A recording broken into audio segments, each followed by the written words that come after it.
Señor esté con vosotros. Y con tu espíritu. Lectura del Santo Evangelio según San Lucas. Gloria a ti, Señor. En aquel tiempo entró Jesús un sábado en casa de uno de los principales fariseos para comer. Ellos estaban espiando. Notando que los convidados escogían los primeros puestos, les propuso este ejemplo. Cuando te conviden a una boda, no te sientes en el puesto principal, no sea que hayan convidado a otro de más categoría que tú. Y vendrá el que os convidó a ti y al otro y te dirá, cédele el puesto a este. Entonces, avergonzado, irás a ocupar el último puesto. Al revés, cuando te conviden, vete a sentarte en el último puesto, para que cuando venga el que te convidó te diga, amigo, sube más arriba. Entonces quedarás muy bien ante todos los comensales. Porque todo el que se enaltece será humillado y el que se humilla será enaltecido. Palabra del Señor. Gloria a ti, Señor Jesús. La primera lectura de San Pablo a los Romanos hace una disertación larga sobre uno de los problemas que tenían en aquel momento los romanos, y era que algunos judíos importantes de la comunidad daban más importancia al judaísmo que al cristianismo y querían, que todos fueran judíos, y lo importante es pues el judaísmo, y lo que el cristianismo es, Jesús como un profeta más, pero no cambia nada. Un gran profeta, dice cosas bonitas, pero ya está. Y entonces es Pablo el que defiende a ultranza lo que es el cristianismo, faltaría más, lo que es la fe real, que es la fe en Cristo, el Hijo de Dios. Y es entonces cuando empieza a hablar de los judíos, y él, que es judío como nadie, pero que es cristiano. Y entonces empezará a hablar de lo que han hecho la mayoría de los judíos, que es el apartarse de Cristo, el no aceptar al Redentor.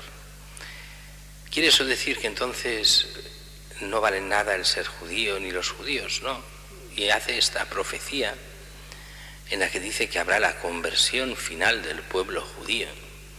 Al final de los tiempos, cuando el Evangelio se haya expandido a todas partes, habrá una conversión de los judíos. Por eso, muchos en el año 48, cuando acabó la Guerra Mundial y se hizo el Estado de Israel, pensaban que era el principio del fin, en el sentido de decir, si se hace un Estado de Israel, este Estado podrá con el tiempo llegarse a convertir a la fe cristiana, y entonces será el signo que Pablo ya nos dio hace 2000 años para la salvación del pueblo de Israel como tal, y la salvación y ya la llegada final de Cristo.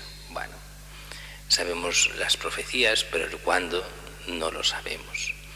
De hecho, siempre hay judíos que se van convirtiendo a la fe, y también hoy hay judíos en Israel que son judíos que se llaman mesiánicos, que son, muchos de ellos que se van convirtiendo a la fe cristiana y son cristianos, pero no como pueblo, son singularmente, uno a uno.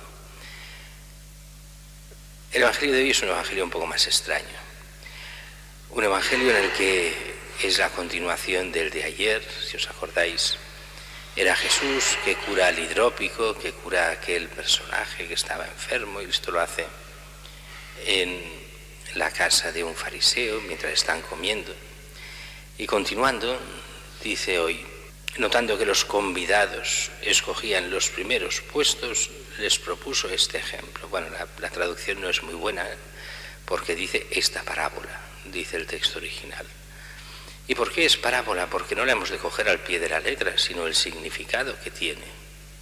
Porque al pie de la letra uno diría, esto es puro egoísmo. Resulta que no me voy a poner en los primeros lugares de la comida, del banquete, simplemente para exaltarme a mí, que yo quede bien después, porque me suban a mi lugar. Y si me pongo en los primeros quedaré mal, porque a lo mejor me llevan más atrás. Así que he de ser prudente. Aquí no se trata de este sentido de la prudencia, sino que dice que esto es solo una parábola, y el sentido de fondo nos lo da al final de la parábola, y es un sentido que hemos oído ya muchas veces. porque todo el que se enaltece será humillado, y el que se humilla será enaltecido. Aquí estamos hablando ante Dios. La parábola es dirigida al hombre que se pone ante Dios. Aquel que se pone, y esto lo hemos visto muchas veces, con derechos ante Dios, que se cree que puede juzgar a Dios, que se cree que Él está en un alto nivel y que sabe mucho, mal vamos. Es curioso como normalmente los que Dios enaltece son siempre los humildes, pero por humilde no se entiende el desgraciado. No, el humilde es el agraciado, el que tiene la gracia de Dios, aquel que sabe que no se ha de poner muy alto, sino que está aparentemente en un nivel muy bajo.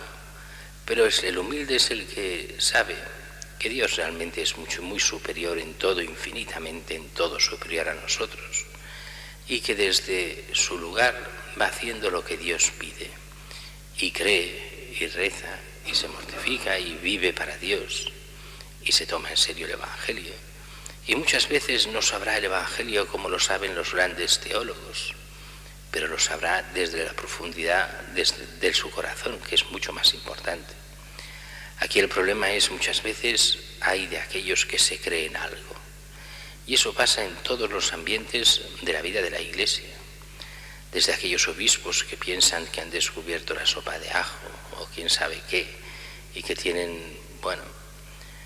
piensan que ellos son el centro del mundo, pero que a la hora de la verdad no hacen nada por la Iglesia, pero que ellos son el número uno.